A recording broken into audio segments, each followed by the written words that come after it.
Okay, so I am going to discuss a little bit about intersectionality and digital paradoxes.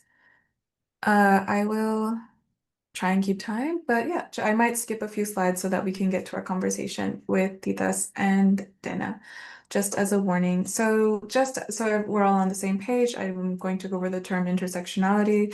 It was coined by legal scholar Kimberly Crenshaw and introduced the framework to understand how racism and sexism interact to shape the lives of Black women. She challenged the idea that race and gender can be treated as separate or mutually exclusive categories, and argued that the intersection of sex and race produced a unique experience that cannot be understood simply through adding them together.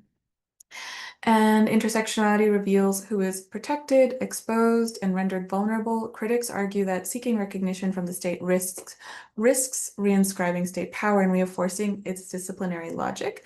However, Kimberly Crenshaw and later Brittany Cooper in 2015 remind us that the state already governs through identity, often violently, and intersectionality therefore demands recognition on different terms, not for inclusion within existing structures, but to expose how power operates. And invisibility is not freedom from state violence, it often itself can be a mechanism. And then what does it mean when we talk about intersectionality in Europe? So just very briefly, there is an unspeakability of race in Europe.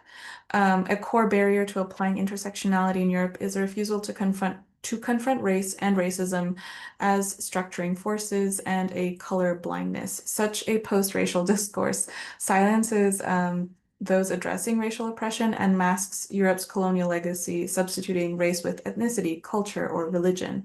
This has kept Black and women of color marginalized as tokens rather than experts of their own knowledge and excluded from mainstream institutions. And then so digital platforms. So I'm going to just make a leap through time. And so user experience and platform design is not neutral. Despite ideals of inclusivity, tech design remains shaped by sexism, racism, and ableism. In 2017, there was a very famous memo called Google's Ideological Echo Chamber, where it said that maybe the reason for underrepresentation of women in tech was due to biology. Maybe there are more men because they just do it better. And these attitudes influence who designs systems and whose needs are prioritized. And in 2010, a UX or user experience designer, Harry Brignall, coined the term dark patterns to give a name to manipulative design, tactics that deceive or pressure users into unwanted actions like hidden subscriptions that I have on my credit card, forced data sharing, deceptive consent. And also, there was, if you were old enough to remember this idea of do no evil from Google, and it's kind of the death of do no evil because now we have the term privacy zuckering, i.e., tricking users into oversharing personal data, which became famous after the Cambridge Analytica scandal. And these tactics, though often legal, lead to regulatory responses such as the US Dark Patterns Tip Line and new EU consumer protection initiatives. And then in 2021, whistleblower Frances Haugen revealed that Meta and Facebook knowingly prioritized engagement and profit over safety. And that there was an internal report that it did affect teen mental health and the amplification of misinformation. She called for algorithmic transparency through third-party oversight to see which safety systems exist, in which languages, and how effective they are. I'm not going to go over Decidim again, but to frame so I mean, I'm going to, in comparison to Facebook and other private platforms, Decidim was developed by the city of Barcelona for participation and seeing this software as almost a public good. So it is governed by different forces, including the social contract that Olivier mentioned. And at the heart of the software is traceability, transparency, and accountability. So privacy is often guaranteed to protect the users, but then how do we improve inclusion and intersectional practices without data about participants or being able to collect that data?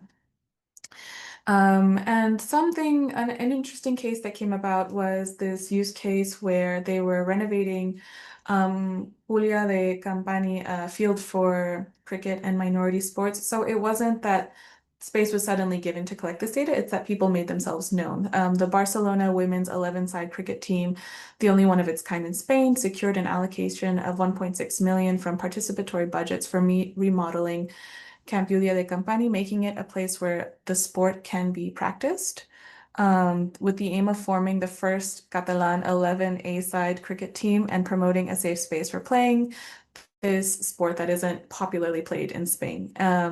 And the Barcelona women's team has put forward a project for remodeling and the adaptation of the field. And this was done through the stadium because they made a proposal and engaged participants and rallied people or residents to vote on the platform. The player's proposal includes field with a pitch, a field shelter, tunnel, water point, lights, changing room, seating areas, the works. So I think this is a very unique and interesting example of not always trying to see people, but people making themselves visible. And then intersectionality interpreted through design and data. I am going to, okay, I have a little bit of time. So I'm going to go through a few methods and frameworks on how we can say, let's say, take back the tech. Feminist computer interaction, or HCI, was developed by a scholar, Barsdell, in 2010, and it exposes the invisible power dynamics shaping who participates in technology, and it reveals how social and cultural norms create friction points that exclude users that are often marginalized, and it calls for an inclusive, reflexive design process that disrupt inequality and empower participation. So how can we do that?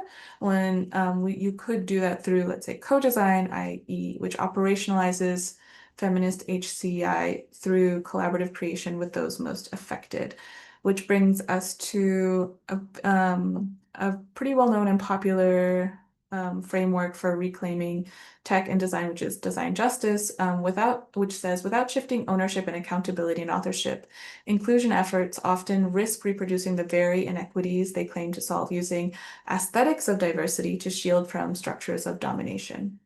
It was developed through an initiative of the Allied Media Conference. The book was authored by Sasha Constanza-Chalk, and it challenges structural inequalities in design. It's rooted in disability justice of nothing about us without us. And it calls for people who are most impacted to be centered in every step of the design process. And then there is data feminism, which is rethinking power through data. It was developed in the book was published in 2020 and extends feminist principles into data practices and analysis. A scholar who is used as an example in data feminism is Catherine Krauss, who has a really cool framework called data biographies, and to show how data systems reproduce inequities and silence marginalized voices, and it advocates for more contextualized relational and ethical data practices that center experimental knowledge. And so just to reframe, who gets counted counts. And so data feminism tries to do this counting not by telling you how, but by asking different 6 questions, these are the 6 different chapters of the book, but they're framed around how might we teach data science in a way. So it's really about education about data versus data itself. How might we teach data science that is grounded in values of equity and collaboration? How might we teach data science that is not about individual mastery, but about arriving at shared meaning? A data science that names and values labor for all those involved, often with AI, with the technologies we use. We remember, what was his name? The Apple guy. Okay, never mind. We remember these figures, and we often forget everyone else, but I also forgot him, so maybe I'm doing really well. How might we teach data science that addresses the politics and absences in counting and measuring? How might we teach a data science that honors context? And how might we teach a data science that equally values ethics, emotions, and reason? I really enjoyed reading this book, and I think these questions are really great in reframing how we think about and relate to data.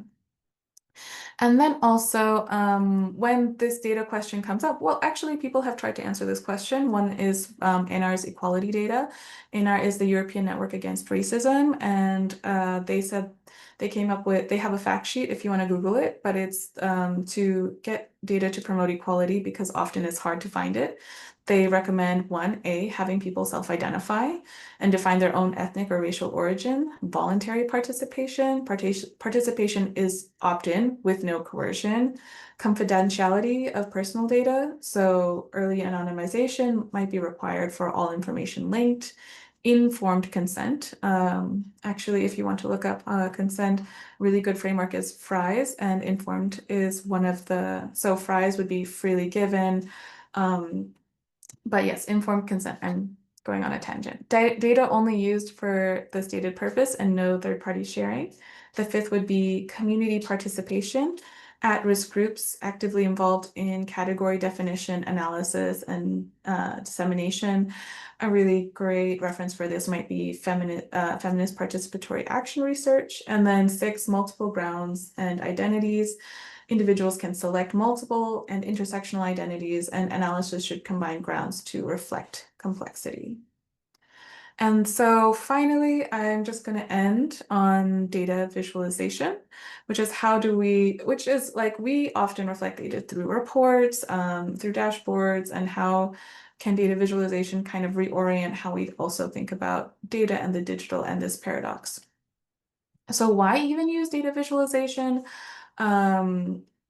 Maybe it could be to archive, depict, honor, investigate, memorialize, monitor, provide a personal record, or reveal something.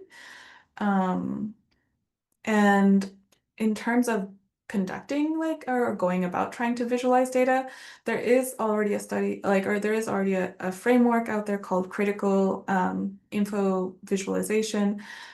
Scholars like Marian Dork advocate for a critical approach to data visualization and propose 4 principles: disclosure, plurality, contingency, and empowerment. And just to go back about the history of data visualization, there are 2 really big references. One is W.E. Du Bois and Florence Nightingale, and rather talk about the work itself. This is the why did they do this? And one of a few of Du Bois's big reasons were to counter racist stereotypes with evidence and be able to show that and communicate that visually and persuasively, claim space in global modernity and narrative. So the visualizations have a modern art aesthetic to them, and to reimagine sociology as activism and to foster international solidarity and post-colonial awareness, because these visualizations were actually taken to Europe to be presented. And then we have Florence Nightingale, and when talking about why she created this very famous rose, one was to expose preventable deaths, strategically influence policy, not just inform it, to democratize knowledge because she believed that data should serve the public good, not just specialists, to transform statistics into moral action, and to pioneer evidence-based public health. Wouldn't we love evidence-based public health? And so if you want to create your own data visualizations, these are some tips from Giorgia Lupi, who is a very well-known artist and data scientist. And the 5 tips she gave to this magazine that I can link later is remember what data represents, embrace complexity. I think often when we want to give information very fast, we cut away at specific things. But what does that mean when we're in the editing room and we're like, but I actually need to show context? Sketch before you code. And always sneak in context. Every data set is subjective, what's collective, what's left out, and why all matter. Accept imperfection. Data is flawed. It carries bias, gap, and noise, and so might your data visualization. And make it human. The goal of data visualization isn't just comprehension, it's connection. So what does it mean to visualize intersectionality? This is a really big question, but a really popular way has been through this wheel of power. It's been done in different ways, but often there's a flower which shows all of the different ways that discrimination takes place, whether it's through ableism, sexism, transphobia, colonialism, and then showing them intersect. But I wanted to come back to maybe something that's very theory heavy, which is understanding the veil. So intersectionality also contends with this idea of the veil. In the chapter of The Souls of Black Folk, Du Bois introduces a famous metaphor for the veil. He says that the veil is a visual manifestation of the color line, a problem that he worked on his whole life to remedy. He refers to it as a gift of second sight, which is the ability to have this dual experience of being a racialized person and having a different experience than, say, a white person. And so the veil is both a blessing in your ability to see the world differently and also a curse because of the way that you are discriminated against. And then while intersectionality, so then the second quote is by Brittany Cooper that says, while intersectionality should be credited with lifting the veil, it is rather, she says, that intersectionality is to render the veil and make sure that no arguments are articulated to support its reconstruction. So intersectionality is really about making this veil visible and then creating tools, mechanisms, practices, legal frameworks so that it no longer reconstructs itself. And then Toni Morrison describes her work of imagining the past as lifting the veil. So I think sometimes it can be very like technical when you think about intersecting identities, but hopefully this metaphor of this veil helps you think about what does it mean to visualize and lift or expose or make it never possible for it to be reconstructed, as opposed to just this sometimes additive way we think of identities. And we've tried to have some like experiments with implant techniques. So instead of like showing you like famous references, I was like, we've been doing this over the past couple of years. Motivations for misinformation and hate speech was a boot camp that we had with the Indices Project, and we took a bunch, and in my group we took a bunch of data to think about like why do people do hate speech, and we experimented with different ways. Like one of the data we took data from a study and tried to like visualize it. So fear, politics, other, and rather than like having a regular bar graph, we like loaded it with images that we associated with each term. And then no one is a virus, which was like the first image is from the HIV scare, the AIDS outbreak that like made people feel like they were viruses. And this is done by a famous artist to communicate, like to play with this idea of clown, blood, and kind of exploring the tension that is off that comes with being seen as a virus. And then to the most recent pandemic, where there was a lot of anti-Asian hate, and there was an no soy un virus, I'm not a virus campaign in Spain. And I'm going to wrap up. I've gone 1 minute over time. At our last Inspire workshop, where we had in a group that was working on the experience of Ukrainian refugees in Warsaw, where we drew a map showing how confusing it is and how like maybe to also communicate to others how this map isn't straightforward and a little bit stressful, which also encapsulates that experience. And so I'm going to wrap up and then talk to Titas for a bit on a little bit about intersectionality. So I'm going to stop sharing. And I don't know, Bess, if you want to introduce yourself and say a little bit about you. Hi, thanks for having me again. So I'm Titash, and I work with the Inspire pilot based in Ireland at the UCC School of Applied Social Studies with Vanessa and Catherine, and we are looking at migrant women's experiences in terms of the political barriers that they face in their own language, in a way. We're using arts-based and creative methodology. Beyond that, I'm a sociologist and a film scholar, and my work is focused on body politic, memory studies, the far-right populism, fascist studies, and the rest. And thank you again for having me here today. Thank you so much. So I'm just going to jump in and kind of give you a few questions that maybe you want to maybe if you want to explore and answer.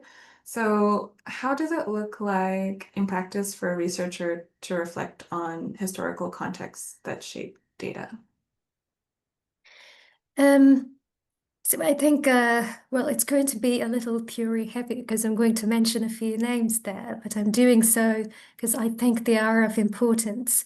I think to take into account the work of memory scholars, I mean, some people would call them historians, some would call them sociologists. And I think blurring the lines between the disciplines here is also of importance. So to talk about the likes of Michael Rothberg, Paul Gilroy, Gilles Deleuze, who all argue that memory is multilateral and multidimensional.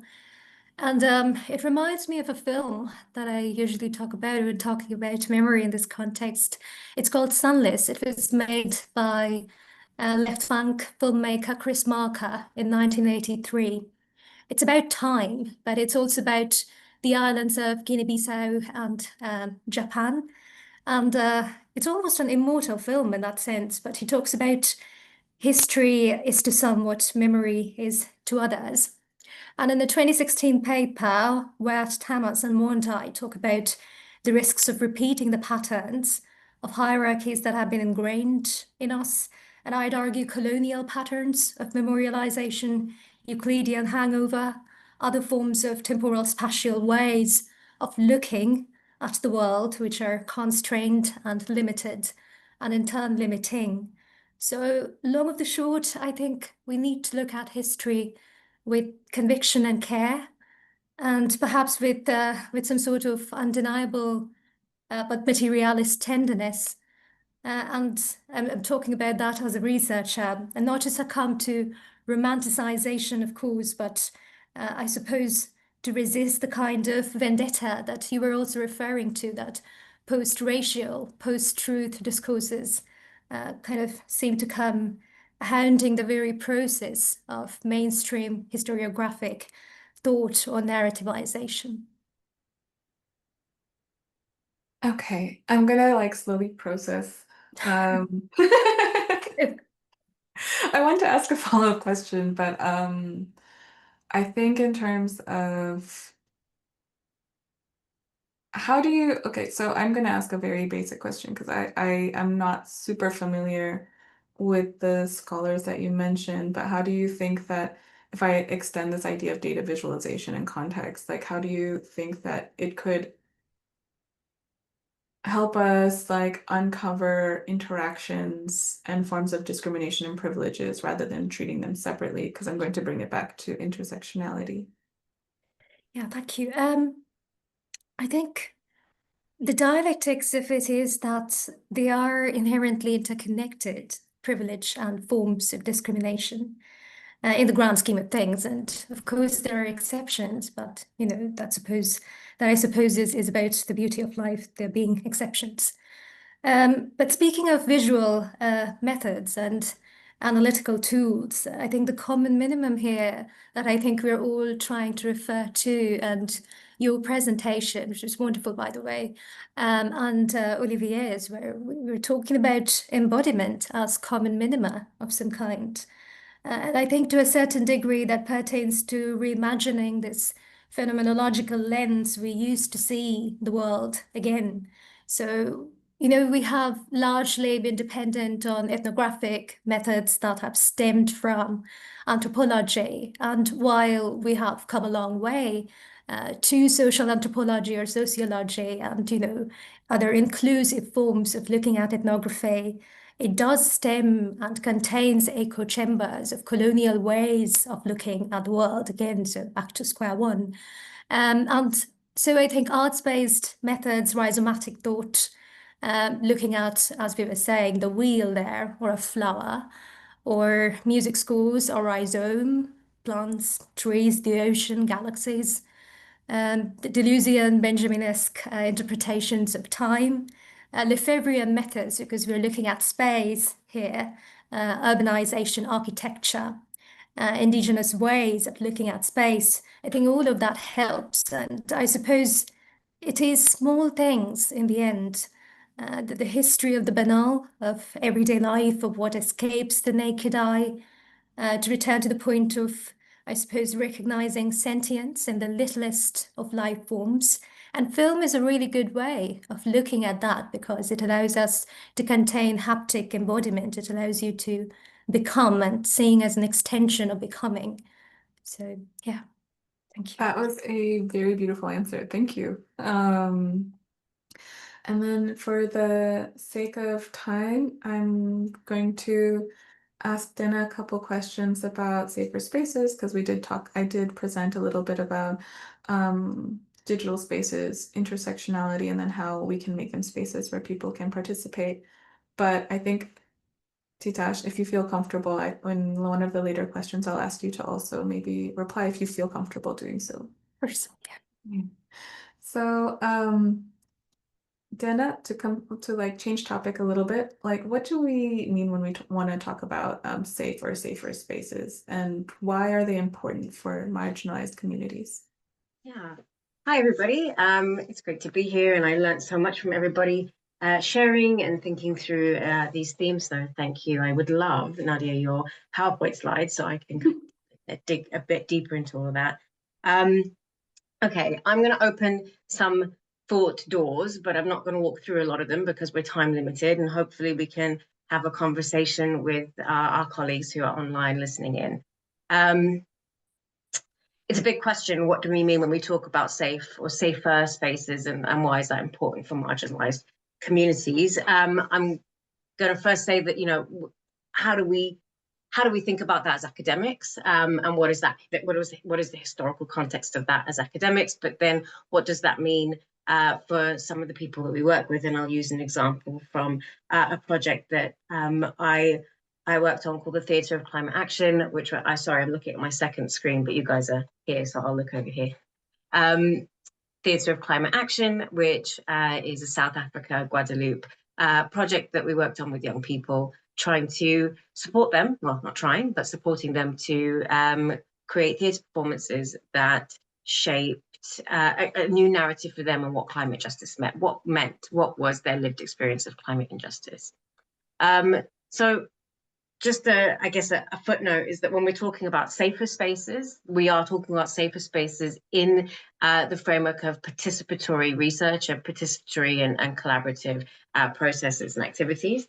And interestingly, I arrived at the idea of safer space through Platonique.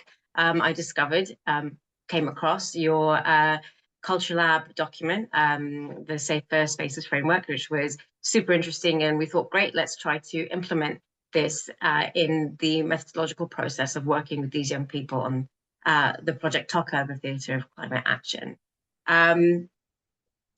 And having this framework was really useful because it really helped us to guide both kind of online and offline conversations about like what principles should be underpinning the project, and how should researchers and co-researchers, co-creators work together. And I'll talk a little bit more about that, but just to give a very quick historical context to this idea of safer spaces and where it comes from for colleagues who might not be familiar with it. It emerged from a social justice and liberation movement in the 60s, particularly from the roots of the LGBTQIA+ communities that were organizing, leading to the Stonewall riots in New York in the 60s, and been used by other social justice movements and academics and feminist and queer spaces, but as a concept, of course, like all other concepts that we kind of engage with, has been contested. And some people have said, well, look, safer spaces, it's overused and under-theorized. And interestingly, that's where then braver spaces as an idea is kind of developed, and particularly in kind of co-creation, participatory research, braver spaces are a way of kind of supporting people, co-creators, to take intellectual kind of risks together, take emotional risks together, and challenge dialogue and push the boundaries of where social change can be, and kind of confront topics that are uncomfortable, right? But both safer space, braver space, these are aspirations. They're aspirational spaces for us to arrive at, whether we do that online together or whether we do that offline together in participatory work. And neither one of them is as I said before, uncontested. And I've just got to read this quote because it was so good in helping me understand a little bit why it's important to critique both safer space and brave space as a kind of guideline or a methodological guideline for how we do this work with our co-creators. So this really cool person called Lily Zhang, she's a columnist for the Stanford Daily, and she said, to all those who interact with brave spaces, if the importance of this labor, so the labor of your co-creators, isn't acknowledged, then your brave space sucks, which I thought was fantastic, because what she's really saying is, look, marginalized communities have to do sometimes even more work, more of the labor of organizing, of engaging in creative settings, and how do we acknowledge that? And I think in the document that you guys put together for Safer Spaces, you acknowledge that, and you speak to why you choose not to use brave spaces. So I'm going to now just segue to this, the importance of using this idea of safe or brave space, in fact, riskier space, which is another one that we think through, of acceptable risk with co-creators, using just the example of the Theatre of Climate Action that I was working with. So for them, what we did was we went through each of these themes: safer space, braver space, acceptable risk, and we had workshops where we talked through, what do these ideas mean to you? How do we use them in the space together? How do we create more democratic, relational, and equitable participatory spaces together using these principles? And which one is, more important to you, if there is one that is more important? And we also did this project, this activity with Inspire, with our group of youth co-creators in Birmingham on the Inspire project. And what was really interesting in both spaces was that there was no preference for any of safe versus brave versus acceptable risk. What young people helped us understand was that actually these frameworks, these principles are really important and need to be used in tandem, or because they are entangled, because you can't be safe without being brave, because you can't be brave without being safe, because you can't take acceptable risks without engaging in all three. So that was really interesting learning for us. And in particular, like, just to wrap up on this question of, why is it important to be doing that with marginalized communities? In particular, because it's those spaces where, as I said before, people are having to do more of the work, more of the labor of creating democratic space. I know we have a couple more questions prepared, but I'm wary of time, so I'm just going to pause there. Like I said, open that thought door, but not fully walk all the way through. I think that if we don't have any in the Q&A section, I can ask both you and Titas like one last question that you can answer. Do we have any questions from the Q&A, Stephen? I don't believe we've got any in the Q&A or the chat at the moment, so I think fine if you want to ask those last couple of questions. Okay, so I'm between two. So, but I will think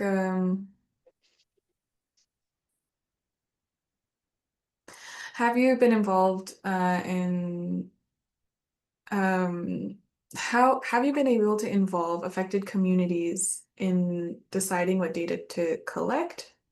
Can you tell us about it, or did you have to use the concept of a safer space or a braver space or riskier space? Because within a lot of this, we are researchers. Yeah. So Jenna, I'd like to start, and then maybe Tita, if you would like to. Yeah, I'll keep that brief, and I've got a really good example of that. So as part of the Inspire project, particularly in work package 3, where we created a legislative theatre project with young people, we wanted to make sure that part of the legislative theatre process involved a participatory evaluation process. What that basically means is that the young people, the youth co-creators themselves, were part of creating the data that informed the process, that also evaluated the participatory process as it went along, so that we were learning from them and reshaping and shaping it to suit that context of what felt right for them. And we had it really clear in our heads about how we were going to present that and what participatory evaluation meant as research. And we were really excited to have them on board in generating all of this data with us. after the first 2 or 3 sessions, where we'd even created like a participatory evaluation corner of the room, created a physical space for them to go and organically share their findings, their reflections, their feelings, we weren't getting a lot of feedback. And there was a little bit of confusion from us about, why is this happening? Why are we not getting this feedback? And so we ended up realizing we need to have more honest dialogue with them about, what does participatory evaluation mean to you? What does being I'm gonna co-research ask you mean to to you? speed it up a bit, Speed it Dana. up? Okay. The crux of it was that they didn't have a foggy what we were talking about. They weren't sure what we meant. They thought that we wanted them to go away and do research and write essays, which was shocking to us, because of course that's not what we wanted them to do. And through a process of creating a safe space where we could say, hey, we feel like you're not sure what you're supposed to be doing here, they felt brave enough to say, hey, actually, we don't know what we're supposed to be doing here.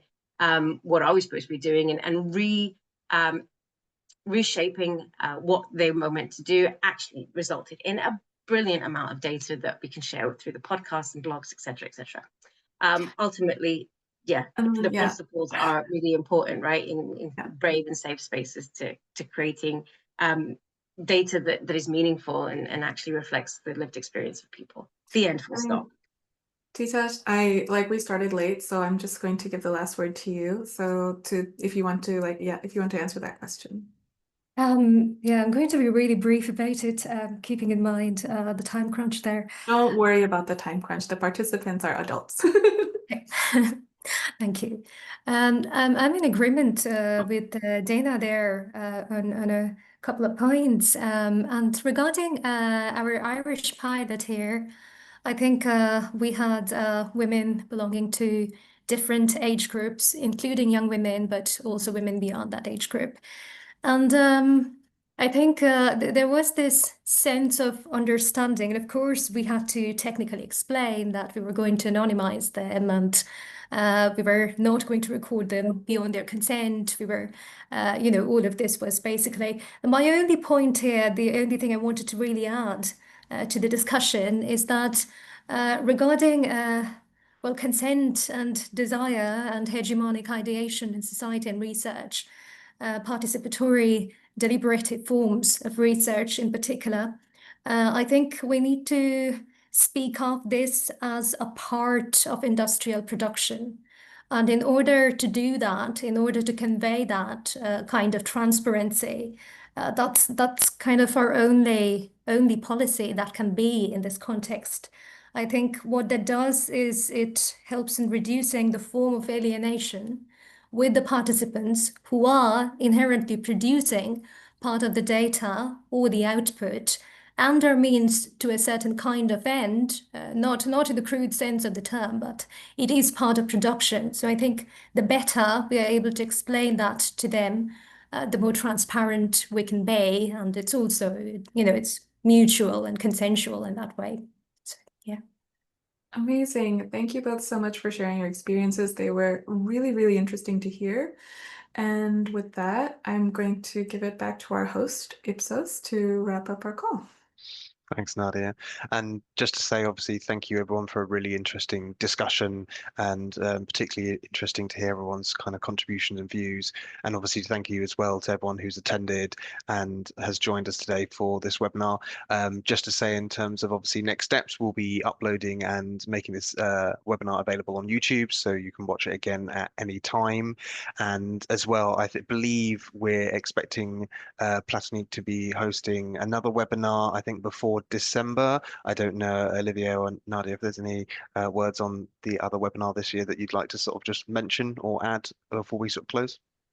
Just very briefly, I think Tita's mentioned a few times time, which is the most important resource in participation. And there can't be a political user experience, there can't be safer space if we don't allow people to have a deep time in deliberating, acquiring capabilities, but also let them express, their emotions with non-visual or non-textual participation. That's still something to do. So working on a paper together with some of the colleagues here in the room, and that be basically about sharing time better and having a deep time for deliberation as a reclaim for citizens' involvement.